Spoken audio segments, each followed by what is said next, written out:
Hey, hey, hey! Bleepin' Rose here, BleepinJeep. Today we're working on the Chubby Chaser. I broke the winch. Let's get started. Let's see what I gotta do to get it taken care of.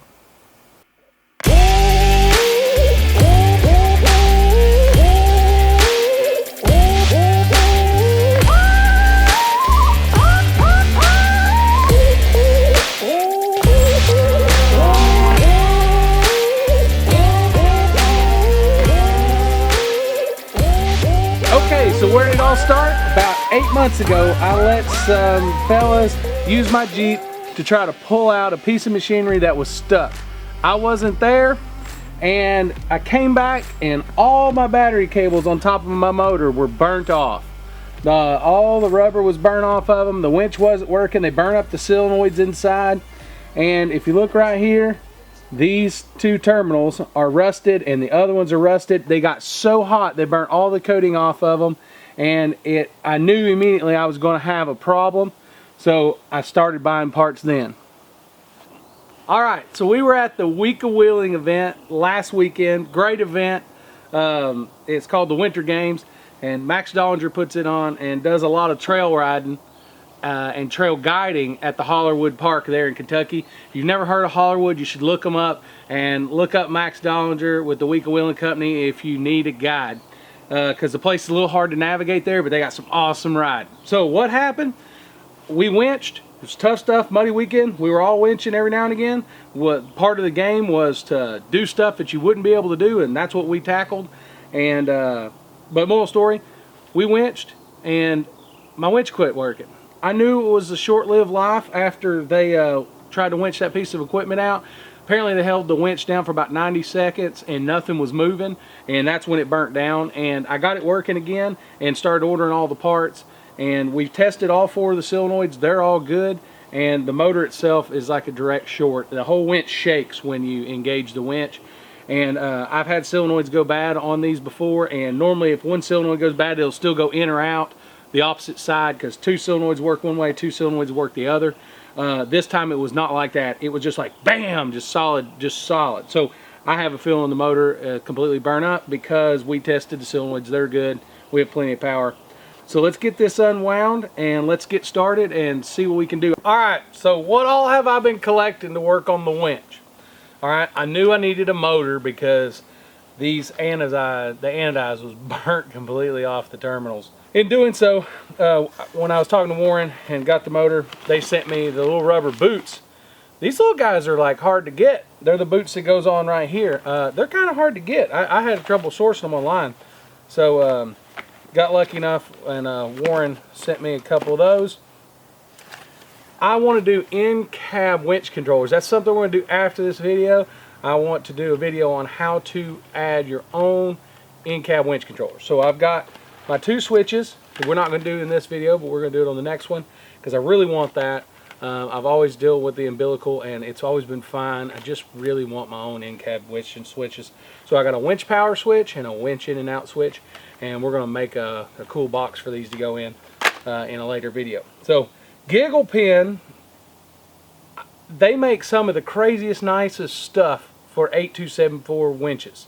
Warren 8274, if you're not familiar with it, it holds a lot more line, and it's about 76 feet a minute. I say about, I think that's the exact same, 76 or 79 feet a minute that it winches in under free spool. That's why a lot of people like them. They're strong winch and they have really, really fast free spool. So there are other fast winches out there, but that's one of the reasons people like them. So when I called Custom Splice and I got my new winch cable for the front and things like that, I was talking to him about I was going to be doing the upgrades to the motor and stuff. He said, well, let's get you set up with some Gigglepin stuff. So we got a contactor wiring harness, a Gigglepin contactor, which is an Albright contactor. And if you don't know what a contactor is, it's a big winch or a big solenoid relay inside of your winch. And the older winches used to have 4 solenoids, and all the new stuff has one big relay contactor now. So got this right here. It says Gigglepin 4x4 on there, and so I'm looking forward to that because Well, some people say when they replace those, they even get more power out of their winch because it's just so much more efficient power going into the motor. So looking forward to that. Besides that, I got my beer, and let's get started tearing this thing apart. First things first, I gotta disconnect the battery. Also in this project, I got a new Optima battery I'm gonna put in here. My Jeep still starts and runs, but I can tell that after all these years, it's time for a new battery, and I'm curious to see what the date code is on this battery because it has been in there a long time. So if you've never seen the inside of a little bit older winch that has solenoids, it's pretty crazy in there. There's jumper bars because this is your power wire from your battery. That's a jumper to here. There's a ground that goes to the bottom of the motor back there from your battery, and then this is a jumper, and like that's your in and that's your out solenoid. So when you trigger it, it sends power across to up here, and it's really crazy how it all works. But this solenoid and this solenoid work together. This solenoid and this solenoid works all together. And I can sit here and stare at it for a while, and then all of a sudden I remember exactly how it all works. But I'm kind of happy to do away with that and have the contactor because it's going to be a whole lot simpler now. But at the same token, it's kind of, I've always liked this setup, so if one solenoid burn up, I could just replace one and I didn't ruin the entire contactor. But a lot of my friends have done this. I have helped them put their contactors on. I've done about 3 of these now, and no one's had any failures out of anything. So the contactors are definitely better than the solenoids. There's no doubt about that. We figured that out in time, and I'm looking forward to getting rid of this chaos. Right here. It worked, but it's just totally different technology.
Also guys, remember your ground cable hooks to the body of the winch somewhere almost always.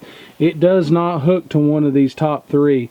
I actually know somebody that burnt all of their cables up because there's a black wires going on top, just like there was on my old setup right here. There's some black wires. There was black wires on top, and they thought black is ground, so they hooked it there. Do not do that. A lot of the new winches, if you buy a new one, they're all labeled, but if you get an old winch, on the bottom of the motor there is a bolt, and that's where the ground goes. So just remember that. Little tips and tricks for you right there. Your ground hooks to the body, not to the terminals.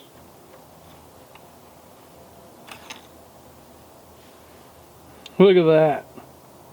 There's black rubber that goes on these bolts. It's completely melted off. Do you see that? Holy cow. Oh, it's been through the ringer.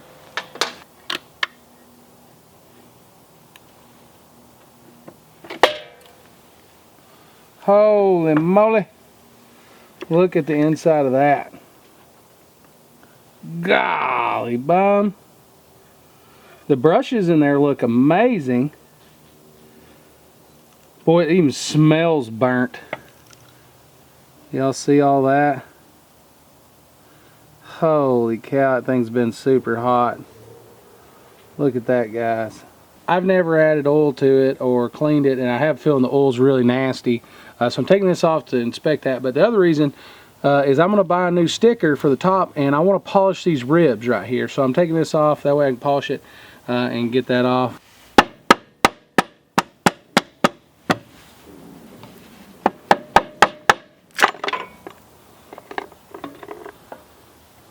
It actually looks really clean in there for what I expected it to look like. I mean, there's some stuff in there or whatever. We'll get that all cleaned up and whatnot, but that's pretty good. It's got a first time it's been off ever in its life. So this thing's what is it now? It's a 2020. It's 20, call it 25 years old.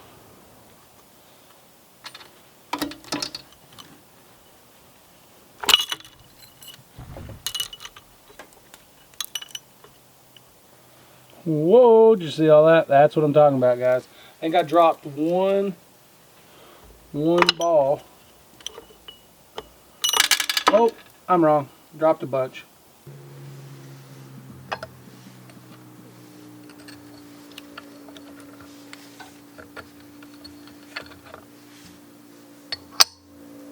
So I took all the brake assembly off. There was 21 ball bearings. I even looked that up to make sure because there was a couple that fell right here, but they were all just sitting there. So I got all those.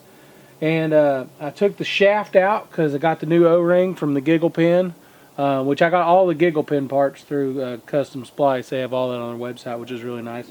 All right, I've been kicking butt and taking names on cleaning parts, and it's something about therapeutic cleaning parts, especially when stuff's just cleaning up nice. I enjoy doing that, but on top of that whole deal, I didn't want to take this off the Jeep, but these parts are just nasty. Are they fine covered in oil and a little bit of dirt mixed in? I don't think it's dirt. I think it's just dirty oil. You know, just it's the same oil. It's been in there for 25 years. But moral story, I'm not gonna be able to sleep tonight if I don't take this whole thing apart and clean every bit of it. So that's what I'm doing. I'm gonna take it off the Jeep. Guess I'm gonna take. I don't know if I'm gonna take the rope off because it all just comes apart. So I mean, I've never taken these bolts loose on the front, so this will be a first. So I say I've never taken the bolts loose. I replaced them when I put on the rope there a little while back, but that was just to replace them. But I've never had it off this plate, that is. So take it apart and get it all cleaned up, and then hopefully tomorrow I can slap it all back together. See, it took me like 2 minutes. It's all cleaned up now. That's what it should look like. So I decided I'm going to leave this plate on. I'm going to take this off, and then the drum should just sit down. And there's a little bearing in here that I might need to add some grease to, but I'm just trying to get this off right now. So.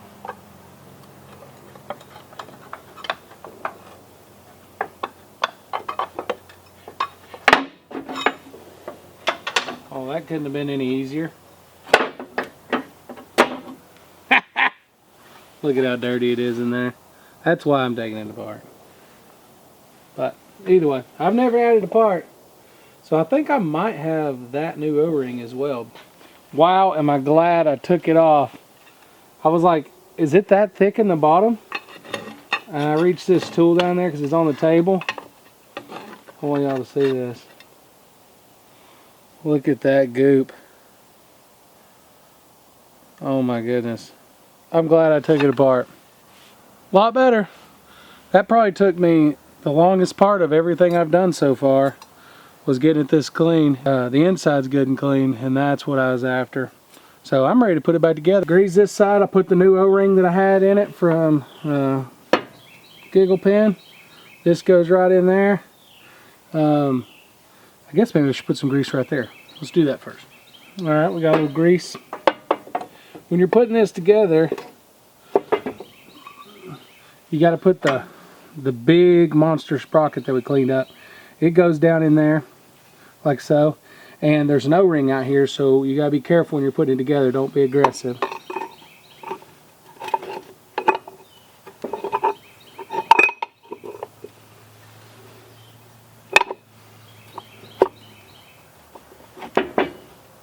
Okay, I'm gonna call it a night. I am super impressed with how far I got. Everything, all the dirt that I saw, all the dirtiness I saw in here was just like a residue. It all just wiped out. It wasn't a big deal at all to clean everything up. So I've made like just so much headway. I didn't think I was going to get this far back together. But moral story, we got her this far back together. I got the brake assembly to do, which is the hardest part of this assembly, reassembling the gears. I'm going to still polish the fins, and then we have to do all the new wiring and motor and all that jazz. But I'm going to call it a night, and let's get back at it tomorrow. Day 2 of rebuilding my winch. I say rebuilding. I don't know if we're actually rebuilding it. This is definitely not a how-to. This is just what Jeremy's doing. Jeremy's messing with his winch. So this is what we're going to try to do. These ball bearings all go in here, and they have stains on them, but they're all smooth. So I thought about replacing them, but I felt them all, and they're all smooth as silk. They don't have any flat spots. They have little stains on them, I guess, from where they sit in there. But either way, I got there's like a 3-pack washer deal here. It's like a spring washer that goes right here. That was a Gigglepin piece. And then I got the, I guess an updated spring and collar that these bearings ride on. These bearings actually ride on that, that go in here. And we're going to line that up and then put the bearings in. And then put this in like this, and then try to clamp it and hold it, I guess. And we'll see how that works.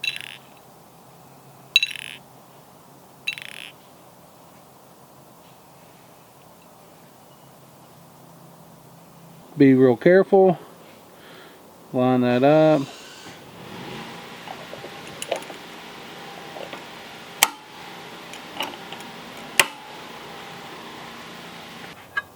Okay, if we're lucky, we have this stuff lined up correctly.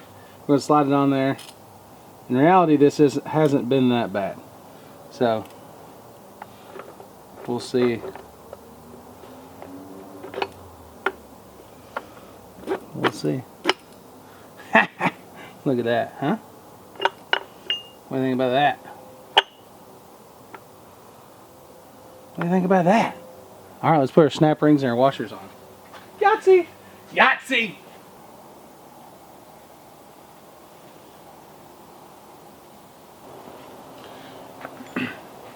So I added 6 ounces of 30 weight non-detergents, SAE 30. I added 6 ounces in there. That's what the specifications call for. And then we're going to set her down on there.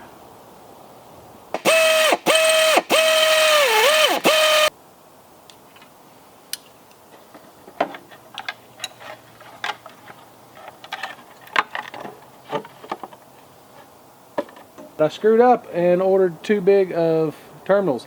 I thought I was ordering 2 gauge, and apparently I ordered 2/0, or they sent me 2/0. So they got a monster size ring terminal here. So I got to get different ones of those. I'm putting these wires together right here.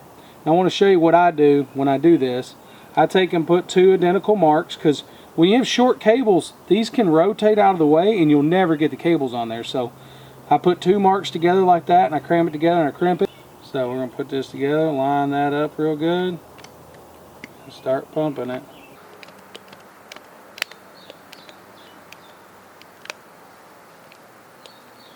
I love a good product for one, but that is a big old crazy heat shrink. A lot of that stuff's real thin, and the black ones I got, they're still round. These were crushed flat or whatever, but I was kind of worried about that as well. But either way, look how freaking awesome those are, how big they are. They're fantastic. So I kind of like them that they're squeezed, actually, because they stay on the wire.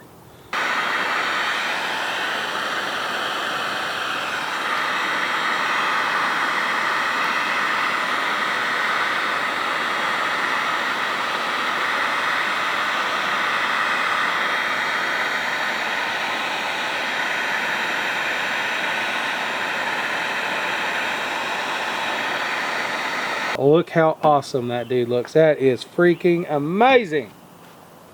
So I'm not finished yet, but look how freaking clean that looks. I massaged this right here a little bit, cut that out a little bit to give me some room for these, and it just looks freaking fantastic. And then these boots straight from Warren. I couldn't really source a good boot like that. Most of these boots are real trashy, and they just don't last for long. But most of the Warren ones, I don't know what they're made out of, but they just last a long time. But that looks so freaking clean. Like, I just love the look of that. Okay, final day on the winch work. So I've been taking my time working on this. Y'all can see that in the video. but you can do it a lot quicker if you wanted to. So either way, I got everything plumbed. I got everything on here. I'm super excited about that. I've got to run my new battery cable to the battery and my new negative to the battery. I'm going to replace those, like I said. No big deal. The Albright solenoid came with this awesome pigtail to wire in for in-cab winch controller, which is what I'm going to do in the next video. I'm going to show you guys how to do a 3-wire hookup and a 5-wire hookup to do in-cab winch controllers if you don't want to buy a kit and you just want to put in some switches. That's what I'm going to do inside. I'm going to build me a little box for them to go in and find a place inside. It's going to be on my roll cage right up by my steering wheel. But for now, we're not actually going to use these because these are just 2 spade connectors. We're going to take this little pigtail off and I'm going to put 2 spade connectors on the factory pigtail box here. I will probably always keep this here in case there's a malfunction inside. I can always pull out the pigtail, put that in. But besides that, I'm just going to put some spades on this, put this on there, and we're basically done here other than the battery cable and the negative. So what are we going to do? We're going to put the new battery in and get ready to plumb the new cables. I got the old battery out and I got the new battery there that Optima gave us at Trail to SEMA, which is super stoked about that. So I was excited because I knew this battery was on its last leg. I could just feel it when I was using it. So I researched the date codes, and right here we'll see here if we, there we go, and it says the first 2 digits is the year, or first digit's the year, the second digits are the month, and the last digit is, or the last, it's the next ones are the day. So that one would be 2 for 2012, 11 for November, and the 4th, if I understand it correctly. Somebody correct me if I'm wrong. And the new one right here kind of corresponds. It says the 9 would be January 2019, 1 which would be January, and then the 7th. So if I understand that correctly, that's going to be January the 7th is the date code on this battery. I know we always went off of the stickers down here, and that one says G2, and that's still the 12th. So you know, so that would be like July the 12th or something. I think that's how we always went after it. Let me know if I'm right or wrong. And this battery right here has done its job, hands down. I knew it had been in there a long time. This is the first time I've taken it out since I put the LS in the Jeep, and I've had the LS in the Jeep 8 years or something. I don't even know now. I'm trying to remember. 7 years I've had it in there, so I know it's been in there at least that long. Anyway, so but 12, and it is 2020, so that's 8 years. So yeah, I mean, it's all over it. That's exactly right. A lot of people have to talk bad about Optimus, but I can't complain about this. This works. I'll tell you the secret, in my opinion. I'll show you right here why I get good life out of Optimus. This dude right here saved me. The kill switch. That guy right there, that is the secret for my batteries. I will have to say I was going through batteries a lot because I was cycling them all the time. When I put the kill switch on there, I basically never bought a battery again, pretty much, I guess, because I put the kill switch in there when I did the LS, and that obviously worked. All right, I got my new cables on, got my new battery in, which that was a pain because my battery location is great for where it's at. Thank God I don't have to take it out all that much. And I say a pain, but in reality it took me like 15 minutes, so it's really still not bad. But I love where it's at, and I have this little hinge door, and that was what the problem was. The hinge door hadn't moved since the last time I put it in there, so I had to WD-40 and work it a little bit before the door started working, but that was what made it a pain. But everything else is good. It's all hooked up. I'm kind of nervous because we're dealing with like big battery power here, so if something's not like so happy for some reason, like, you know, but I've got the positive cable sitting over there where I could wiggle it and pull it off in case I needed to, and I have one little screw holding this cap on right here. And let's give it a shot. And I got a 50-50 chance on the wiring that matches up with this. So if I hit it in, it goes in, or it goes out, if you know what I mean. So this is in, so let's see. Yahtzee! I'm digging that. So.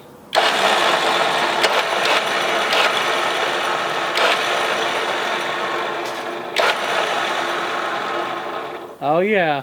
Oh yeah, let's wind this dude in a little bit.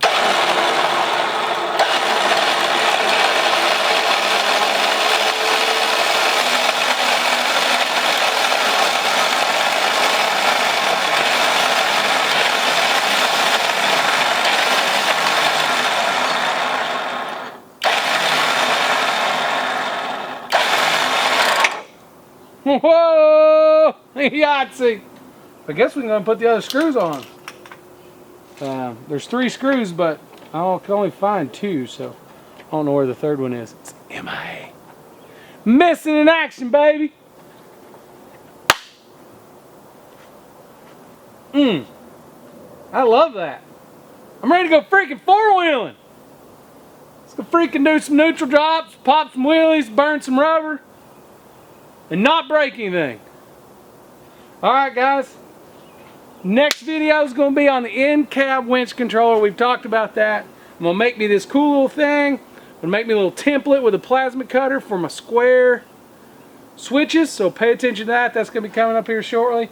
I haven't started, but I'm going to. It's the next project. I'm going to make me a little box so when I got my hand on the steering wheel, got my hand on the shifter, I can reach up and hit my switches. Switches, that sounds like I'm going to be freaking banging out, doesn't it? But hit my switches, I got it on and in and out. That's what I want to do. I want to make sure I can reach it while I'm strapped in, because I can, but that's the whole goal. But yeah, that's next. So, I love it. I'm so dang excited. I'm ready to go full on this weekend. I'm going to see if I can figure it out in my schedule. But, thank you guys for watching, making it this far. This is not really a how-to, it's just what Jerome's doing on his Jeep. So thank you for watching again. Comment if you love an 8274 the way I do. And like and subscribe always, guys. Thank you. Have a good evening. Alrighty. One last thing. What do you think about that? Oh man. I don't use them for what they're meant to be used for, but you gotta admit that's cool. Let's put the American flag one in. Look at that. Super sweet. Alright, so I would like to say that my plan is not to necessarily leave the one up top on there all the time, because I love night riding and I use my upper light bar all the time. But I don't use this one ever, because why would you when you have Mammoth up there?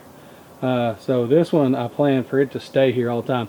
And this one's a smoke one right here. This one's got smoke on it, so it's a little dimmer, and that's kind of what I was wanting. I don't know, I don't guess it'd been too bright. That one up there wasn't too bright, but that right there is just sexy. Oh yeah, let me show you this. Hold on. Check this out. Okay, so here it is, a little thin. I don't know how much you guys know about aero lids in a sense, but